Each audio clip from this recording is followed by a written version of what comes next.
Welcome, I'm Colin Daniel from riffninja.com, and this is lesson number 2, a cool vertical riff trick in the key of E major. And now we're going to learn the solo. I've discussed the scale that I've taken it out of, and I've discussed the notes on the B string, and I've discussed melodic and harmonic intervals. When we play melodically, we play one note at a time and let them ring out. And when I'm playing harmonically, the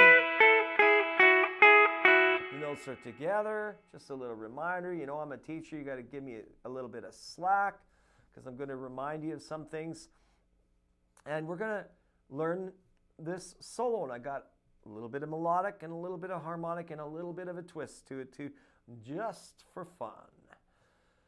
And you can find the jam track for this lesson at riffninja.com/rifftricks, and it's great because you can develop this. You don't have to play everything exactly the same way I've written it out. You'll find the tabs for the important things down at the bottom of your screen, if you haven't noticed already. And we're going to start. You can take a look at the tab, and it starts at the 14th fret, and we're going to play melodically. So we're going to start with the 14th fret, 12th fret, 10th fret, 9th fret. We're going to do a little switchback, go back up to the 10th fret, go back to the 9th fret, and now here comes my little twisted trick. I'm going to cross over, and this is why I wanted you to know the C sharp minor scale with the finger position change. Because we're going to use the 3rd string now and the melody notes in the E major or C sharp minor scale. And we're going to go from the 11th fret, 3rd string. And these are the notes we're going to use here. 11th fret, 9th fret, and 8th fret.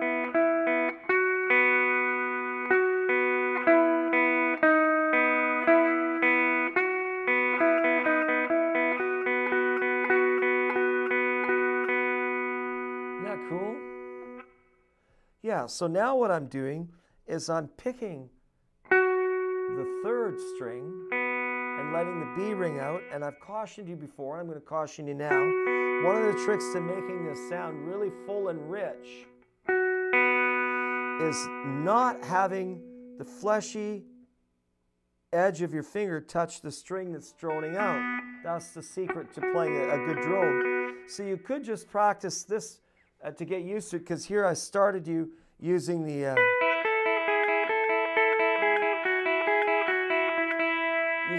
2nd and 1st string, and now you need to learn a little bit on the 3rd string. And you could actually do the whole E major scale on the 3rd string and use the 2nd string as your drone. The B in relation to the E is the 5th. That's a good choice for a drone.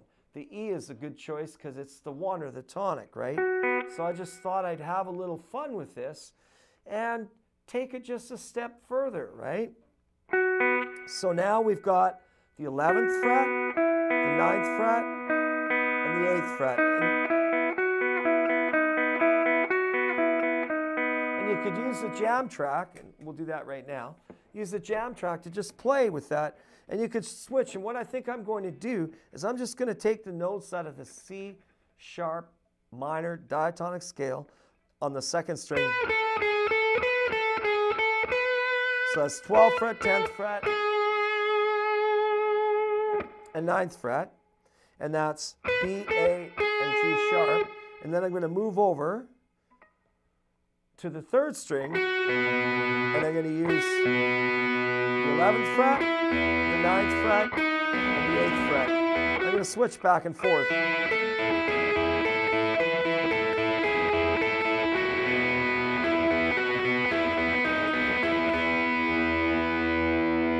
And we'll use the track just to jam it out a bit. Here we go.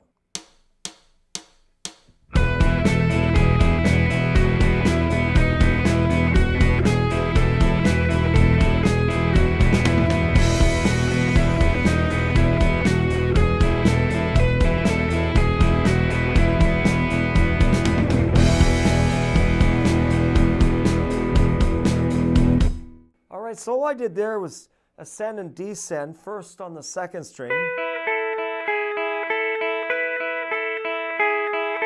Then I switched over to the third string, ascend and descend. Then switch back to the second and first.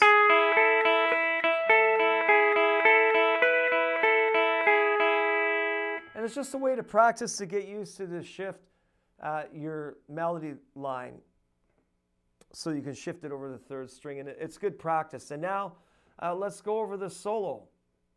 And oh yeah, so I already went over the first bar and a half of this 4-bar solo.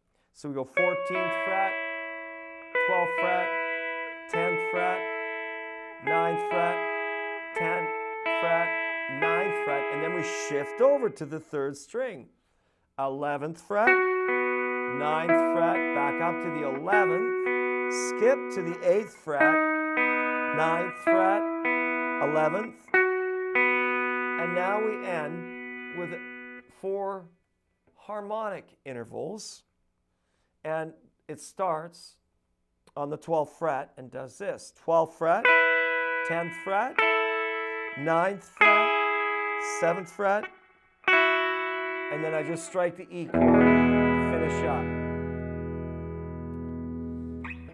Let's give it a try.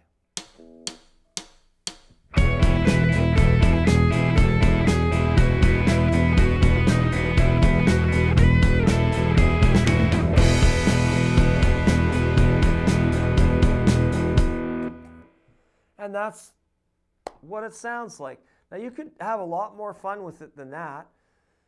You can use these and integrate them in with your scale. If there's any riffs you know, and say, if you know them in A pentatonic minor, any traditional riffs that you know can be moved to the C sharp. And now incorporate some of your harmonic and melodic intervals along with that. So I'll just give you a little demo at the end for fun where I let loose a bit. Here we go.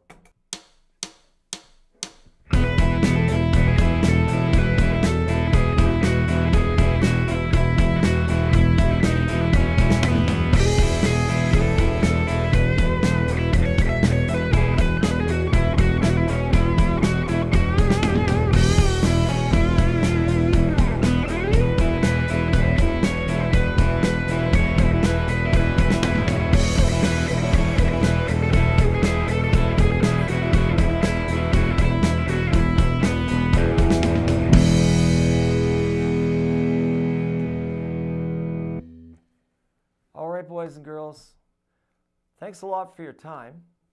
If you like these lessons and you're hungry for some more, come and check us out at riffninja.com/rifftricks. I got a great riff tricks course. I just worked it out just a little while ago, and yeah, it's more of this. Thanks again. We'll see you in the next lesson.